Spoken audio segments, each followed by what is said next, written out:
So the founders of medicine back in the 30s told us how to fix chronic disease, and now we can test all those factors exactly and improve them. In 2016, I had terrible symptoms from a long-term exposure to black mold, and I wasn't getting answers in the healthcare field, whether it's alternative or regular. But in 2016, I was looking for causes, and I was ended up reading old medical and nutrition textbooks, and I have samples back here. Doctors back in the 1930s and students of medicine all studied the most common mechanism of chronic disease, which is called lactic acidosis, but this is actually mitochondrial dysfunction. Lactic acidosis is a mechanism of how people get sick. It's not a cause, but a mechanism. And there are other mechanisms of how people get sick, but there's really only 10 causes. 10. And these 10 causes can be broken up into 4 subjects: malnutrition, toxicity, pathogens, and inflammation from the pathogens. And as I was reading these books from the 1930s, the doctors back then, the founders of some of the subjects of medicine, such as the founder of endocrinology, Henry Harrower, the founder of physiology, Dr. Otto Warburg, the father of holistic nutrition, Dr. Roy Lee, as I was reading their words, they all said the same thing in order to reverse chronic disease. I'm going to show you that right now. I made this graphic in 2017, 1 year after I discovered lactic acidosis, and I was reading these old books. And let me walk you through it, because now there's a lab test that tests all these factors. So the first factor is causes. There's 3 major causes, and that is toxins right below me, pathogens, and then excess sugar. Refined white sugar is not empty calories. It's actually very poisonous and causes a lot of inflammation. So you have toxins, pathogens, and inflammation in this first circle, which is the causes of chronic disease. In the second circle, we have mechanisms. That's lactic acidosis, as I mentioned. I'm going to repeat myself, it's actually mitochondrial dysfunction. And there's a lot of different names over the last 100 years to describe mitochondrial dysfunction, but we're just going to leave it at that for now. The last circle is symptoms. Obviously, you want your symptoms to go away. And how do you do that? You feed organs. So I have a variety of ways that organs are fed. And as the organs get happier with whatever nutrient you're giving them, whole food nutrition, a better diet, etc., nutraceuticals, then the symptoms that the organs make go away. Every organ has a different set of symptoms. So if your heart's not happy, you get heart symptoms. If your brain's not happy, then you get dementia, forgetfulness, headaches, etc. If your muscles aren't happy, you get weakness, cramping. You get the idea. And at the top of this graphic, it says follow the physiology, address all 3 factors of chronic disease. I coined that term, follow the physiology, because people follow labs, they follow their intuition, they follow symptoms, they follow what some influencer says, they follow a report, a study. What about the physiology? You follow the physiology. How is your body actually functioning? And if it's not functioning well, find out why and fix it. And it's primarily getting rid of organisms and toxins. That's the most important thing you can do, and then you nourish it. Chronic diseases are basically caused by infections and toxins. Heart disease, cancer, autism, dementia, autoimmune diseases, infections and toxins combined destroy the body. You just have to reverse that. If what I'm saying is true, then you'll find truth everywhere, and the truth will persist. You just have to uncover it.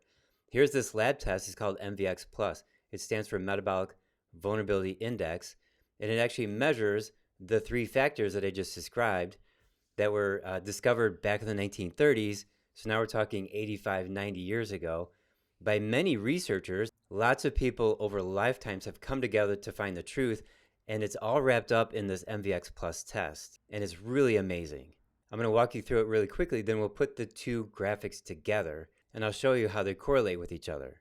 My first score right here below me is at 55 on a scale of 1 to 100, and I didn't feel good. I was having a gas leak at my house, which I eventually fixed. And then 1 month later, my score was 31. You want that to drop. So it dropped 24 points in 4 weeks, which is really phenomenal. Now, there's other aspects of this test that are clinically relevant, and you can lower or raise the scores based on your lifestyle choices, your diet, and your supplements that you're taking. There's no drug that fixes this. And as a matter of fact, exercise does not make MVX improve either. There was a study done at Duke University where they had 4 groups of people exercising light, moderate, and heavy exercise for 8 months, and a control group, and the MVX scores did not change based on their exercise. Exercise is not deep enough, You have to go really deep with biochemistry and physiology to improve your score with MVX. The inflammation vulnerability index is a combination of GlycA and small HCl particle numbers. The GlycA is infection and inflammation. The small HCl particle number is toxicity. The metabolic malnutrition index is a combination of the last four, and these are related to nutrition and mitochondrial dysfunction. So this one is citrate. That's the first ingredient of the citric acid cycle, also known as the Krebs cycle, in the mitochondria. So citrate measures mitochondrial function. The last three are amino acids, and that has to do with nutrition. So if you're not eating enough protein or not digesting your food very well, or you're deficient in vitamin B1, the most important nutrient for humans, in my opinion, then the Valine, Leucine, and Isoleucine will be too high or too low. So the founders of medicine back in the 30s told us how to fix chronic disease, and now we can test all those factors exactly and improve them and reverse chronic illness, and we have the path and the blueprint right here. So I'm going to take this follow the physiology graphic and we're going to convert it to the metabolic vulnerability index graphic. GlycA is infection and inflammation, so I'm going to put this over here under the causes because pathogens are here, and then excess sugar causes tremendous amounts of inflammation. Pathogens also create a lot of inflammation, and so do toxins, but these are all causes, so GlycA goes right here. The small HCl particle number is a measurement of toxicity, so I'm going to put this right here over by toxins. Citrate is a measurement of mitochondrial function, so I'm going to put this here under mechanisms, under lactic acidosis. That was the old term that they used back in the 30s to describe mitochondrial dysfunction. The third circle with symptoms is more about feeding the body, feeding the organs, and in MVX, it's these three branched chain amino acids, valine, leucine, and isoleucine. I'm putting them there. So there you have the 6 factors of MVX, and they all line up with what the original founders of medicine said 100 years ago, before the pharmaceutical companies took over after World War II, and especially after 1961. There were a couple of events that happened then that really flipped the tide away from nutrition and healing the body over to treating symptoms by using pharmaceutical drugs. Now, these 6 factors are broken up into 2 main groupings. The first group is called IVX, that stands for Inflammation Vulnerability Index, and that has to do with the causes. So we got GlycA and we got the small HCl particle number. Those two together are the IVX. And the other main grouping is called MMX, which stands for Metabolic Malnutrition Index. So citrate and mitochondrial function, and then the amino acids. So I've talked a lot about the carnivore diet since 2018. I've talked about the ketogenic diet since 2015. Protein is the most important macronutrient for your body, and your muscles are the largest organ in your body. If you don't have enough food for your muscles, your little tiny brain, thyroid, adrenal glands, they don't have a chance. You have to feed your muscles first because that's the largest organ.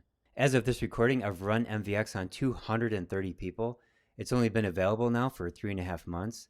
We have a few people that have run it more than once, and we're getting enormous amounts of very valuable clinical information. I have one woman who she's detoxed a lot, and she's gotten rid of a lot of parasites in her past, but MVX showed that she was malnourished. I put her on a couple supplements for mitochondrial function to lower the citrate, and she changed her diet a bit, and I gave her supplements to fix her digestive system, and in 10 days, she lowered her MVX score by 14 points in 10 days, and she felt phenomenal.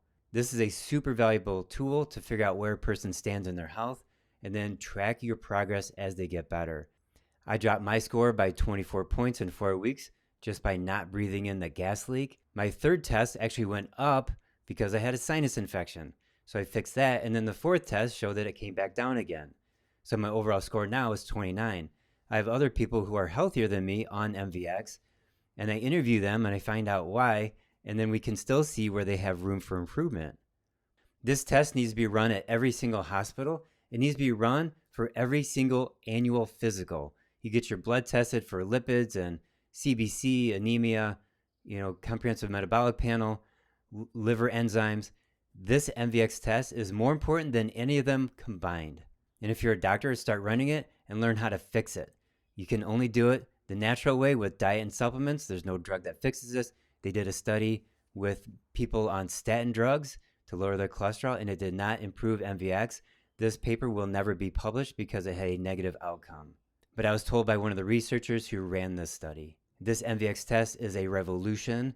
It is the end of drug-based medicine for chronic disease. And when you're treating somebody and you're not moving the needle on MVX, then maybe you're providing comfort, or maybe you're saving their life. Emergency rooms will treat a patient and save their life. But when they come home, you have to improve your health. This is the graphic that shows your chance of surviving the next 5 years based on your MVX graph. If you want to learn more, you can watch my other videos. Use MVX Plus to measure, track, and guide your healthcare. And use this 7-step blueprint here to go into detail and reverse the factors of MVX in this order. This test is legitimate. It was tested by the NIH on 30,000 people over many years. But I've talked to a couple of the researchers that put this test together, and they had no idea what this test is capable of. They thought you would get a score and it wouldn't change for years. But on my patients, the score is dropping significantly in a very short period of time. And for the people that don't do the healthy things, their score goes up. I had a woman who raised her score from 60 to 64 in 4 weeks, and that's a bad thing. And she went on a 10-day vacation, drank a lot of alcohol, ate some processed food, and celebrated some holidays, and her score went up by 4 points, significantly raising her chance of mortality based on that previous graphic I just showed you in just 4 weeks. I've had several patients now. They've been with me for a long time. They've detoxed heavy metals and chemicals out. They got rid of parasites and candida out of their body. And now we're running MVX, and that's all clean. You could see that they've done a lot of work. They've had a lot of progress. But then there's some malnourishment. So I put them on supplements for their mitochondria, and they increase their protein intake a bit. And we're seeing positive changes with that. For the first time ever, it's really easy to diagnose malnutrition in somebody that looks really healthy. But if they're not eating enough protein or digesting it well enough, then they could be amino acid deficient, and it shows up in this test. So if you want to run this test on yourself, you can go to the front page of my website, go to the upper right corner, click on MVX test, fill out that form. Somebody from my office will contact you, get the requisition to you after you pay, and then you go to LabCorp. It's 1 vial of blood they pull out of your arm. We get the results and we email those results to you. I'm working on educating doctors. I have a couple of trainings for doctors set up this summer. If you're a doctor and you're interested in that, send an email to info@powernutritionpractice.com. Be a part of this revolution. It'll be nothing but good, and maybe some pharmaceutical companies will go bankrupt.